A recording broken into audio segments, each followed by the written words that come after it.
So here you are, a black woman in America. You've always been a great student, did well in college, but you never really been athletic till one day you decided to wake up and change your life and turn your life around and get into bodybuilding.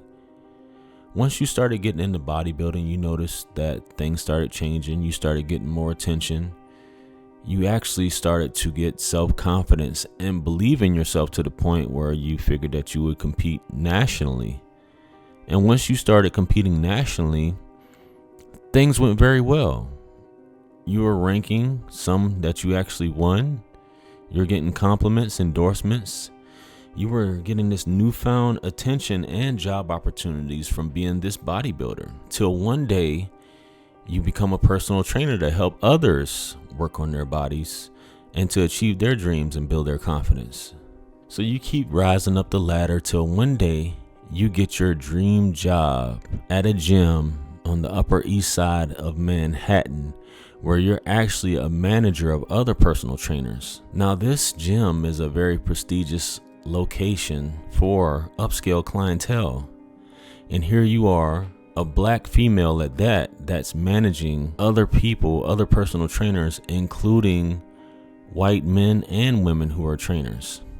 But you immediately notice the climate at this location, that they weren't too fond of you being a black woman in charge and calling the shots. And you notice that you're hearing different things from one of the managers that answers to you. You hear him making racist remarks about clientele, about other personal trainers, about black women's bodies. And you do see that he's not really cool about you being his supervisor and him having to answer to you. You also notice that he's been creating a hostile work environment around. He's been saying things to other trainers.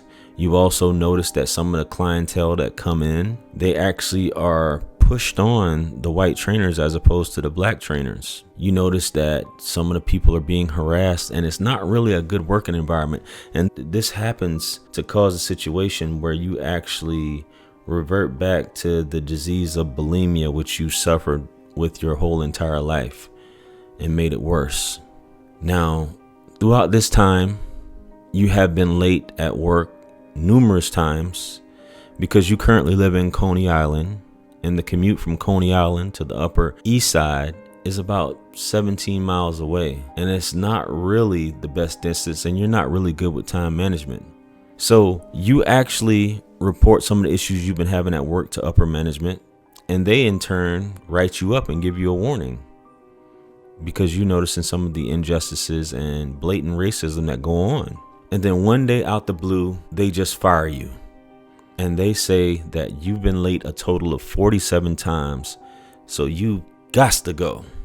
So immediately you see what's at play, so you decide to file a lawsuit. Now, guys, if you haven't heard of this story, what I'm talking about here is former bodybuilder NPC Robynn Europe. Now, Robynn Europe, she's been training for quite some time. You guys have seen the photos that's popping up. She's in very good shape, young lady, 39 years old.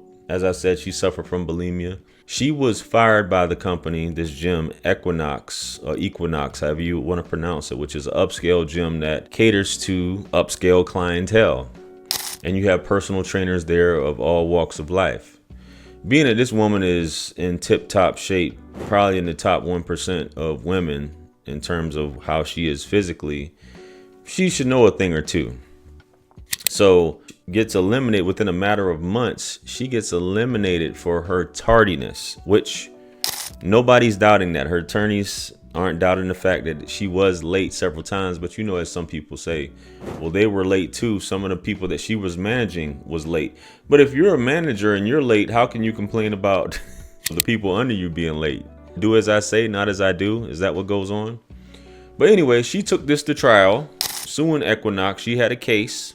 She sued them and actually won $11.25 million, which Equinox is appealing. And this is based upon the grounds of racism. Now, strangely enough, jury was predominantly white. You had 5 women and 3 men in this situation. And she won based upon the grounds of racism and what she had to endure in this hostile working environment at Equinox. Now, many people have been skeptical. I heard this story first on the Joe Rogan show, and this happened a few years ago, if I'm not mistaken, with this whole situation. And in terms of them paying out and whatnot, with the appeal going on, who knows? I haven't gotten any update on that. Her Instagram is private from what I've seen, so can't really see what's going on other than people reporting on this story. Now, a lot of you, the first thing you would go, how do you allow somebody to be late 47 times? First of all, is beyond me. If you're running this upscale company, the first 3 times, hey, you're not a good fit here. We got clients, you have clients, or you have people that's coming here and you can't show up on time regardless. And a lot of people deal with stuff like this. I'm not here to say what she did and didn't do or what she didn't have to endure in terms of this, because it most likely did happen. Obviously, they won the lawsuit, and I'm pretty sure she had proof to back up all this stuff, because a lot of these things that I was hearing that was going on is just craziness. I think one of the complaints that she actually made was that there was a white guy that specifically asked for a white trainer. Now, whatever your gym policy is, I don't know. And I think that that manager that obliged the client's request was fired subsequently. But I'm thinking when it comes to gender, if you request that, I've never worked at a gym or anything like that, so I don't know. But I think when it comes to that, gender may be different as opposed to race, because some people may feel more comfortable with male, female, whatever have you, based upon them sometimes having to touch the clients. So I can definitely understand that.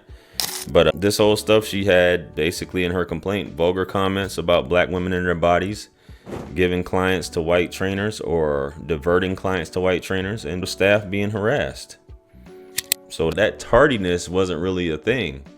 So the guy the manager, who I believe his name is Altman, the one who's supposed to answer to her and who was creating this hostile environment a lot of times, he's still working there. And I guess they're trying to prevent a lawsuit by not firing his ass. But this is some crazy stuff, man, that folks be doing. But $11.25 million, bro. Sheesh. And I think she's only been working there for like 7 months, 8 months. Is bananas, man. But anyway, guys, let me know what you think about this story. Comment below. Like, share, comment, and subscribe. Much blessings and abundance. Stick around for the next videos that's going to pop up on the screen below. That's where I'm going to see you guys at. It's your favorite everything. This is Wisdom. I'm the best. Let's run it up to 1 million. Quit playing with me. Peace.